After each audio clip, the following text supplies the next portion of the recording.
Hey everyone, welcome back. Today's explainer is absolutely wild. We're diving right into the exact space where cutting-edge urban agriculture literally meets complex stormwater science. We're going to unpack the real, on-the-ground, or I guess in the sky, logistics and chemistry of running a working farm. Not in a sprawling rural field, but hovering dozens of stories above a bustling city. So let's start with a really basic question. Why on earth would anyone haul dirt, water, and heavy tools hundreds of feet into the sky? It sounds like a total logistical nightmare, right? Why not just plant crops in the ground like humans have done for thousands of years? It's a great question, and it sets up this huge macroscopic dilemma that pretty much every major city is facing today. Well, the answer actually comes down to one simple number: 0.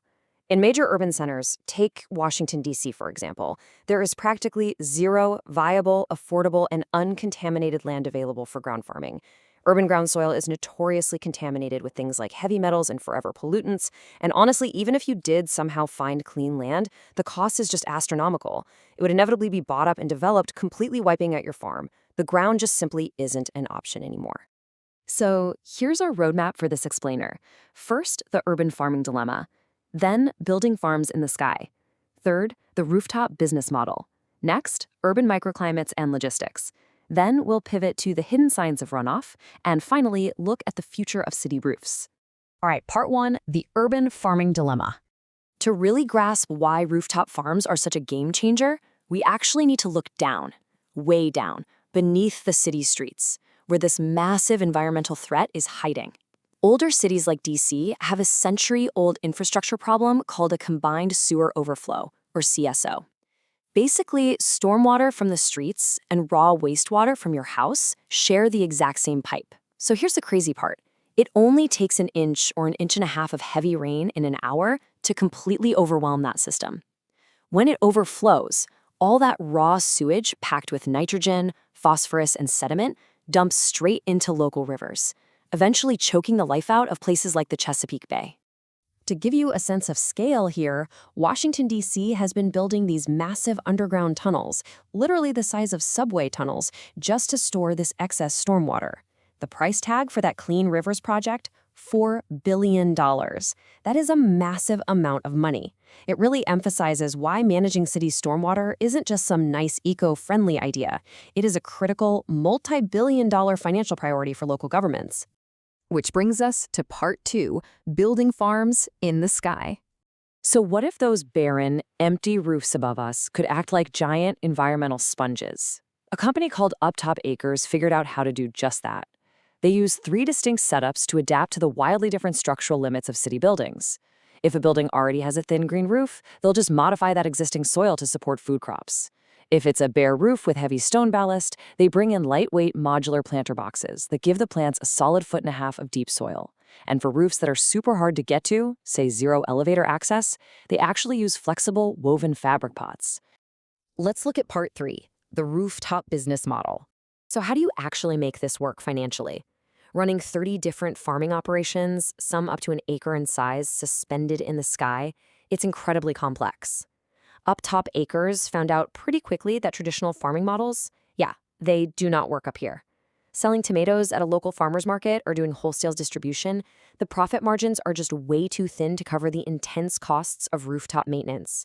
They actually had to abandon traditional retail sales completely. Instead, they made a brilliant pivot. They partnered directly with the building owners. The owners essentially pay for the farm as an amenity for their tenants and to rack up green building certification points. Because of that unique setup, 40% of the produce goes entirely free to the building's tenants. The remaining 60% donated completely free to food and secure nonprofit partners. It's just an amazing model that solves a huge financial hurdle while actively fighting urban food deserts. Moving right along to part 4, microclimates and urban logistics. You have to remember, you can't exactly drive a tractor onto a skyscraper. Before a roof even gets approved for a farm, it has to pass a really strict mandatory checklist. First, can you physically access it with an elevator or stairs? Second, can the structure physically hold the immense weight of tons of wet soil? And third, is there reliable water access to hook up efficient drip irrigation? Those basic non-negotiable requirements instantly roll out a huge chunk of city roofs. Everything you do up there relies purely on hand tools and no-till farming. And then you've got the pests, which is totally bizarre to think about. On the ground, farmers fight four-legged animals like deer and rabbits, or bugs like flea beetles. Up on a roof, you have absolutely zero four-legged pests. And the flea beetles definitely haven't figured out how to fly up 30 stories yet. But, life finds a way. You're still battling birds swooping in to eat strawberries, plus aphids and harlequin bugs that just ride the wind currents right up to the roof. Getting supplies in is another huge headache. You're dealing with downtown traffic, strict loading docks, competing contractors. It's a mess. To completely bypass the nightmare of urban parking, these farmers use a fleet of electric cargo bikes. They can haul over 300 pounds of soil and tools right to the freight elevators, cutting cars out of the equation entirely. Now let's pivot to part 5, the hidden science of runoff. Remember how the whole idea was for these roofs to be giant environmental sponges that stop sewer overflows? Well, dumping thousands of pounds of fertilized soil on a roof has its own unintended consequences. Dr. Lee Cox at the University of Maryland has done some fascinating research on this. It's all about soil chemistry. Urban farms need compost to grow food. Mushroom compost is cheap and super popular. But the data shows it has 45 times more nitrogen than standard yard waste compost. And the kicker? It leaches out almost immediately after a heavy rain. If all that nitrogen flushes off the roof and down the city drain, you've completely defeated the purpose. You're literally just polluting the runoff yourself. To fix this, Dr. Lee Cox's team found a bit of chemical magic. They started mixing aluminum oxide, or alumina, directly into the rooftop soil. It's relatively cheap, and it chemically binds directly to those free phosphate ions. So instead of washing away in a massive storm, those nutrients get trapped right in the soil. They release really slowly, perfectly feeding crops like no-till carrots without poisoning the city's water supply. Finally, part 6, the future of city roofs. So, if the logistics are sorted out and the chemistry is balanced, how do we make this the absolute standard for all cities moving forward? It comes down to serious financial incentives. In Washington, D.C., there's an amazing stormwater credit trading program. If you own a building and can prove your roof captures rainwater, the city literally pays you for it. The going rate right now is about $1.60 for every single gallon of managed stormwater. On a massive commercial roof, that adds up to some very serious long-term money. Now, you might be thinking, won't putting dirt in a farm on my roof cause leaks? Actually, the data shows the exact opposite. A properly installed green roof provides 6 specialized layers of protection. Because it completely blocks out harsh UV rays, crazy wind, and wild temperature swings, putting a farm up there actually extends the lifespan of the roof's waterproof membrane by 2 to 3 times. It's not a liability. It is quite literally an infrastructure upgrade. Dr. Lee Cox summed it up perfectly. He noted that there's an awful lot of rooftops up there that are totally underutilized, capable of producing locally available, nutritious food for local communities.